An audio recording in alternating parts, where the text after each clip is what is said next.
ngifuna wena,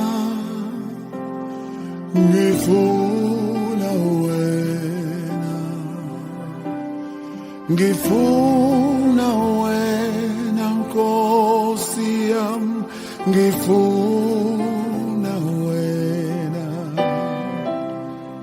ngenhliziyo yami, ngifuna wena umphefumulo wami ufuna wena,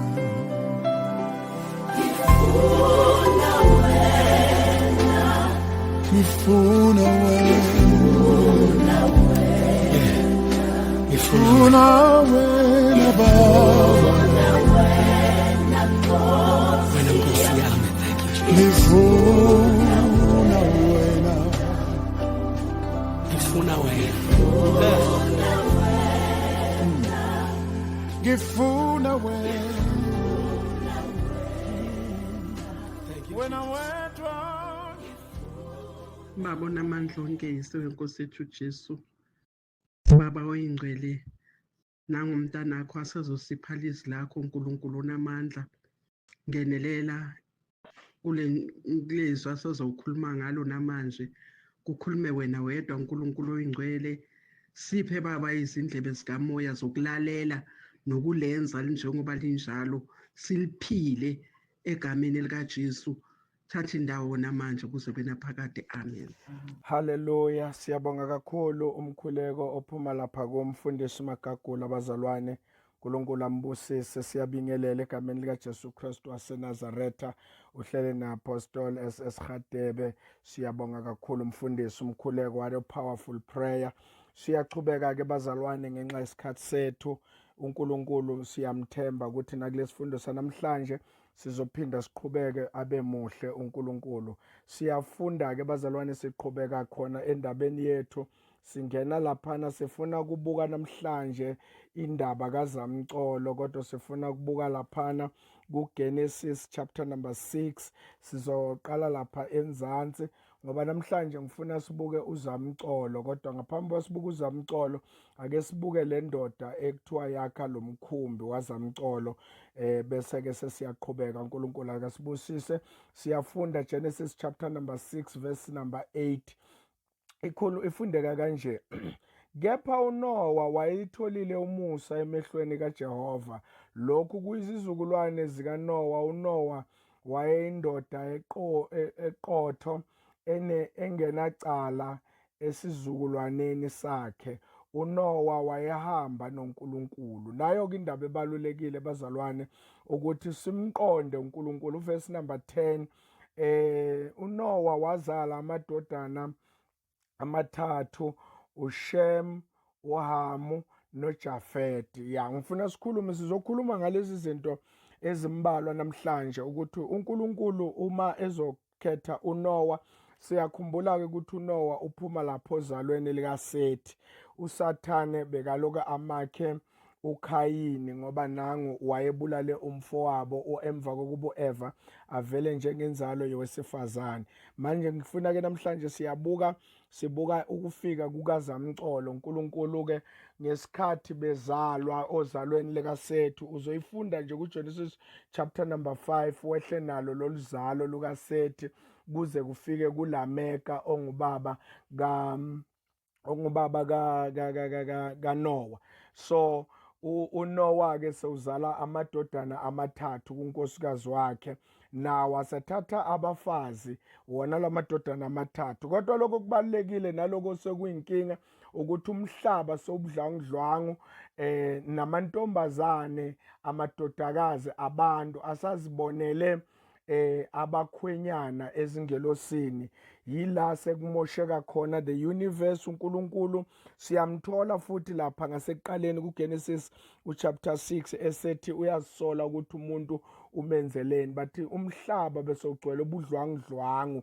uNkulunkulu-ke sewudecide ukuthi umhlaba uzowuchitha.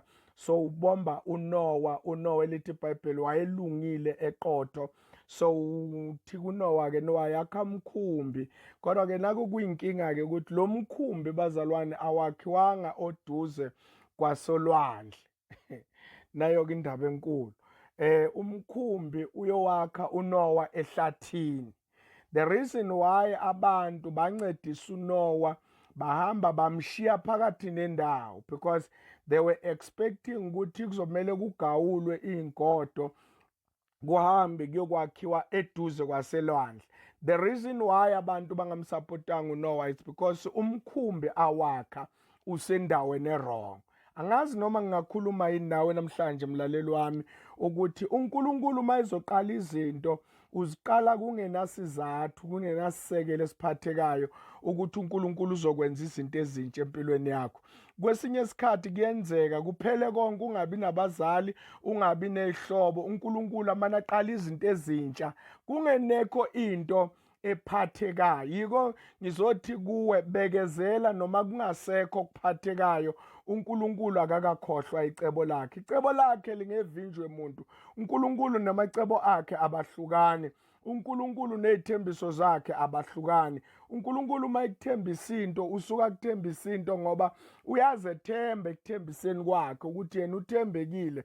Nalana-ke sithola inkinga la ukuthi umkhumbi uyokwakhiwa ehlathini. Umkhumbi uyokwakhiwa ekuteni namanzi. Umkhumbi uyokwakhiwa ekudeni nolwandle. Wathi Nowa yakha umkhumbi, beza abantu bamncedisa, bacabanga ukuthi kuzofika ikhathi la kuzohudulwa khona umkhumbi usiwele uNowa. So uyakhuluma uthi hey kuzuza umcolo madoda, ukhuluma ilanga libalele, ukhuluma kunama-sign asho ukuthi imvula iyeza. Leso sikhathi ukhuluma nje usewuqalile uthi ngenani madoda umkhumbi sowakhiwe, asingeneni ngababili, iy'lwane zangena ngazimbili. Abantu bahluleka ngoba umuntu uhlupha lapho, akakwazi ukukhonza uNkulunkulu engenayo into ephathekayo.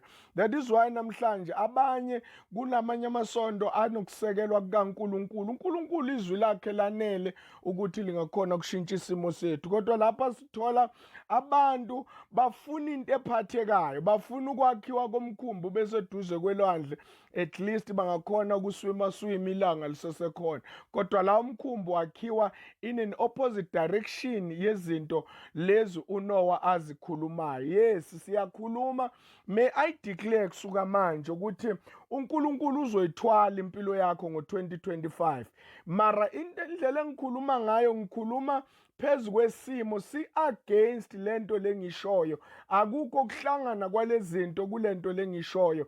Isimo sakho siyabheda, uqala umnyaka ngenyembezi ushonelwe kubi, kodwa ngizothi kuwe umnyaka uzowuqeda uhleka. Ayikho into ephathekayo engenza ukholwe lelizwi leli engilishoyo. Nako-ke nala kwenzeka abazalwane ukuthi uNkulunkulu wakhuluma, uNowa wakha umkhumbi ehlathini, akunamvula, akunamafa, akhombisa ukuthi imvula enkulu iyeza. Bantu bamhleka usulu uNowa. Now this is the reason why kwangena uNowa nefamily yakhe, because kwakungekho into ephathekayo esho ukuthi uzamcolo uyeza. Kodwa simlalela uNkulunkulu, likholwe izwi, ulikholwe kungekho into ephathekayo, ukholwe ukugula kukubambile, ukholwe imishini yabelungu seyithi wena uyagula ngeke usaphila, usuthi wena ngemvimbo yakhe ngiphilisiwe. Khuluma isimo siphambene, kodwa angikho lapha, I'm not motivating, ngiyafundisa nje bazalwane. Wafika uzamcolo wayishaya imvula. Kunamalanga abalwayo ukuthi after umkhumbi sowakhiwe there was 7 days uNkulunkulu asaprepare ukuthi bangene. Amazwi asikhombisa, asikuyeke futhi okwangelinye ilanga akaJesu sesiphambanweni okwangelinye ilanga. Kodwa ngilandele indaba yokuthi uzamcolo sewufikile lanethi izulu. Ungakhohlwa ukuthi uSathane ulanda ugadile njalo ukuthi ufuna kulwa nembewu yowesifazane. Mawubona yonke lento nokuphambana kwezimo zaku-Old Testament, it's because sicwecwa silanda imbewu yowesifazane ekumele egcineni ifike. Izothi naseyifikile le mbewu yowesifazane sizobe-ke sesiyambona uNkulunkulu ethembekile kule mbewu yowesifazane. Kodwa uSathane umakha imbewu yowesifazane. Kunakho-ke lokho-ke uZamcolo weza uma sewuphelile uZamcolo, before uNoah aphume emkhunjini, kunenyoni ezimbili ezakhishwa laphana. Uyazithola lapha uma ngabe uyafunda egameni lika Jesu Kristu. Uma ngabe uyafunda, ngicela ungibekezelela nje ngoba mina ngakutshela ngathi angisiyo umuntu wamanothi. Uma ngabe uyafunda laphana kuGenesis chapter number 8 uverse number 7 lifundeka kanje: wathuma igwababa, uNoah loyo. Alright, asifunde kuverse number 6 uzokhona ukubona ukuthi kwenzakalani. Uverse number 6 sifunda encwadini kaGenesis isahluko sika 8 verse number 6. Kwathi emva kwezinsuku ezingama40, ngakhohlwa 40 futhi sizokhuluma ngayo isikhathi uma sihamba indaba ka40 nendaba ka7 eBhayibhelini. Kwathi emva kwezinsuku ezingama40 uNoah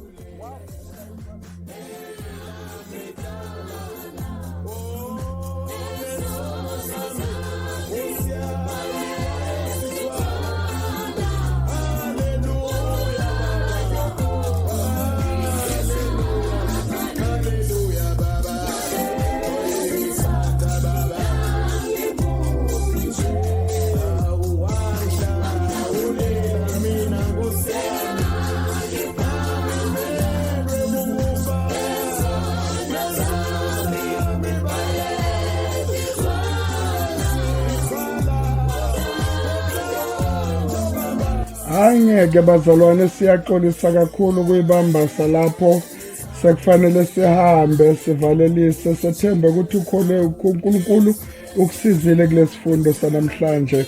uNkulunkulu womusa anibusise. I'm signing up. This is Apostle SS Radebe. uNkulunkulu abe nani. Bye bye.